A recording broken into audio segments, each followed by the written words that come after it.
Your Portland Trailblazers nearly blew it, but they won last night. God, it was a brutal backdoor cover. Very bad. That hurt. It was one of those Up by 20 in the fourth quarter. Yeah. I'm like, this thing's over. I saw this. No. I was watching it, and they went up by 20, and I remember thinking to myself, I'm glad I went on the air and said, I won't know if I'd bet this game. And then I watched the end, and it ended at 2. It was 2.5 when we closed the show, and I went, I'm glad I said what I said. Yeah, I bet the game, and I felt pretty damn good for the majority of the night. And then just a slow losing of that lead. But hey, they got the win. That's all that matters. We got a contract extension in college football. We do. I've not heard this on Swag's updates. No, I don't think the details have been announced yet. I think it's this will get announced today, so we don't know how much it's going to eventually cost them when they have to fire him. Because the last 2 guys they've given big contract extensions to, they gave a big contract extension and then fired their head coach 3 months later. So we'll have a fun walk down memory lane for that one. I'm sure you're going to make that fan base feel great about their situation. So we'll get to that news. We'll talk with Josh Pate at 7:40 today, and we'll make our Oregon State, Washington State picks today. Or pick. As they play. Yeah, only one game. We start the second hour, though. It's a little bit of a anniversary today, and I was surprised you guys didn't acknowledge the anniversary. It's I did not bring you a card today. I forgot my anniversary card. My apologies. You should. Bring it in next week, dude. It's going to be our anniversary next week. It's the anniversary of a week ago today. Hey. Chauncey Billups was arrested by the FBI, and it derailed our entire radio program. Did 4 hours on one topic. Very rarely have we ever done 4 hours on one topic. But the head coach of the NBA getting arrested by the FBI will lead you to do that. One of the more bonkers days that I will ever remember in my entire, I don't know how long my career is going to last in this industry, but that is a day that I will never forget. It's just a reminder of just like a week ago today, the craziest thing to happen in our sports history in this city happened. Yes. The head coach of the basketball team was arrested by the FBI. We had an FBI press conference on our show. We did. I was talking to some Duck fans down at Onsen on Saturday, and they were stopping by and saying hi. Love the show. I always love meeting listeners and stuff. And I heard that joke multiple times of like, man, on Thursday, I thought you guys flipped formats or something, because a lot of people, I think, get into their car right around this time at 7 a.m. You turn on the radio, and it was like, wait, why am I listening to an FBI press conference right now? Like, if you were not aware of the news at all, totally confused about everything that was going on. Ramona Shelburne came to town for the Warrior game for the obvious reason of, hey, they have a game and this happened yesterday. Yeah. And so she wrote a big piece. It actually came out today because I think they wanted to time it on the week since. And we haven't, the only thing I've learned since a week ago is that Terry Rozier owed the IRS $8 million. Yes. So there's one motive for one of the people involved. Right. Why would you do this? How would you get yourself involved in this? That answers a pretty big question for him. And I know that Adam Silver is being asked to testify and speak before Congress. I don't know where all that is at right now, but we don't have any new information on this. The Shelburne piece, I read it in my car before I came in this morning. Mm-hmm. It's good. It's detailed. No Blazer has talked to him. The coach and Cronin basically said, it's just for legal reasons, best that nobody have communication with him. I love that Ty Lue's allowed to talk to him, though. No. That wasn't a league mandate. Joe Cronin and Tiago It was Splitter a team said, mandate, yeah. Guys, don't reach out. Because a lot of these players have good relationships with They him. do. Matisse talked about in the piece how he's basically helped keep his focus and encouraged him when people doubted him. Jeremy Grant has a great relationship. Drew Holiday talked glowingly about him. Obviously, we know Dame has a good relationship, and so on and so forth. Nobody has talked to him in the team. And so we sit here today knowing no more information about this other than last week to this week. The only thing I'd add is everybody that has talked to him, Larry Brown talked to him, his former coach. Ty Lue grew up with him. He's talked to him. He is the goddaughter of his daughters. The people that have talked to him have basically come out and said, this is not who I know. That's usually how this stuff works when people get arrested. Well, it's usually not something that you see coming. There's a weird thing in here, too. Shelburne has she says an associate close to Billups. So I don't know who that is, but an associate close to Billups basically anonymously saying, I didn't even know he gambled. And to that I say, ridiculous. I mean, he was a charity, or the poker thing he was a headliner at was a big Chauncey Billups poker tournament. Come play poker with Chauncey Billups. It's one thing to say, I didn't know he sports gambled, or I didn't know he mafia ties. Though that's different. Yes.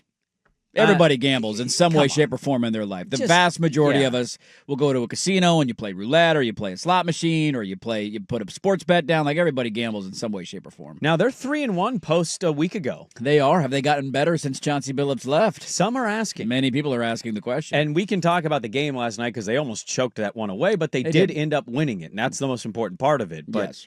I just, a week ago today, this happened, and we haven't had a lot on him specifically. No, I don't know how much more is even going to come out. Look, that the pieces are going to come out where you start talking to people. I do chuckle and roll my eyes a little bit of like, we had no clue. We had no idea. It's like every time something like this happens to that legal precedent, you're not going to get, I totally knew he had mafia ties. I can't believe they finally caught him. Like, that's usually how it works when guys end up getting in trouble. Yeah, but guys do have double lives, man. Like, all the time. So I'm saying, I think that's these players why are genuinely saying, I can't believe this is who he is. Sure, I if it's understand true. the shock. I totally understand the shock from their part, but this idea is if like you would have seen it coming. That's the whole point of the shock. You don't usually see these things coming.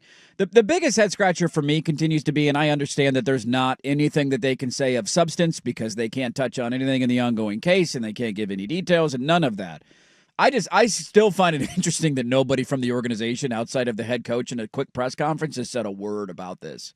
Which, again, I get because there's not a lot that you could say, but like just one quick joint press conference of Would anything satify you in that regard? No, it's not. Nothing would satisfy me. It's more about just like, hey, fans, we know this has been weird. We promise we're still committed to winning. It's the most boilerplate, simple thing possible, but it's very unique and strange that this happened a week ago.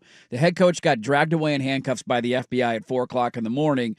And then they just haven't even acknowledged that it happened outside of we're not going to comment on this. He's on administrative leave. And he's not getting paid. They announced comment. that yesterday. He's not getting paid while he's on administrative leave. I've been thinking about in the last week, think about all like the people behind the scenes that do their like videos and highlights. Oh, yeah. And all the team commercials that air. Rips it, it's Chauncey Billups with a quote. Like every little detail that you had to then kind of go in and remove him from. Like I can't even imagine what their last week has been like. Yeah, he has a commercial that airs during the game about parks for disabled kids. I haven't seen that. You ain't airing that anymore. You got to kind of pull that stuff. I also, we didn't talk about the Friday game much because then the Oregon game happened. And well, and then they played again on Sunday, so they did a Friday-Sunday thing. The Friday game I watched from the very beginning of the pregame all the way. I want to see how they were going to handle it on the broadcast because that's never an easy thing. And for the most part, they did acknowledge it, but they didn't. They kind of hey, they play the Warriors tonight. Yeah. And I'm not criticizing that. That's, again, a hard place to be in for the media members. Not an easy thing to handle. But I did watch the pregame video, and I don't know because I haven't been to a game. Did they have to edit him out of the pregame video? They had to have. Had to no have a way moment, he right? was in. There was no way. Here's the other awkward part. He can be in the pregame video. It was Latin night. So they did. Mace wasn't doing introductions. They had a Spanish-speaking guy do introductions in Spanish. This guy's showing up. What did I get myself into? What is happening right now? And they did announce coach. Yeah. I thought they'd avoid the coach thing. They announced Tiago Splitter. He got a good ovation. He got a rousing ovation, according to Ramona Shelburne. And I heard it. You could tell that he was being cheered. Sure. Just so weird and awkward. And they ended up blowing out the Warriors after like the first quarter. But just a week has passed since this has happened, and we haven't talked much about it, mainly because we just haven't had a lot of information. Like, I don't care to talk about Silver being You don't just keep beating a subpoenaed. dead horse. There's no new info, and we just got to wait for the whole legal process to play out. And I think the Silver subpoena came from the idea. There was I think it was Windhorst that put out last week. Now, maybe I'm wrong on that, but I'm pretty sure Windhorst said it, where the NBA knew about Terry Rozier's betting stuff and they let him continue to play. Yeah, well, Silver talked about this in Prime, and I actually found myself going, yeah, that's a good point. They can investigate, and yeah, they can look up stuff of people's past. They cannot have subpoenas to get text messages and stuff. Like, he said they don't have that power. That's federal government power. That's different. Sure. So you can question that.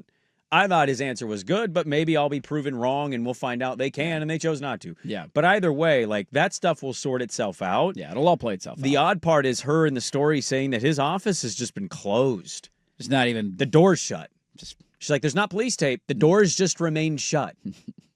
That's so weird. It is so weird. How long do you let it just stay like that? Do you ever let Tiago move in? I don't know, man. I think it's the whole thing has got to be odd, and I commend the leadership. I commend the Dames, the Drews, they've been the Jeremys, the Tiagos. Like, I don't know. All of it has to be really good internally, I think, for them.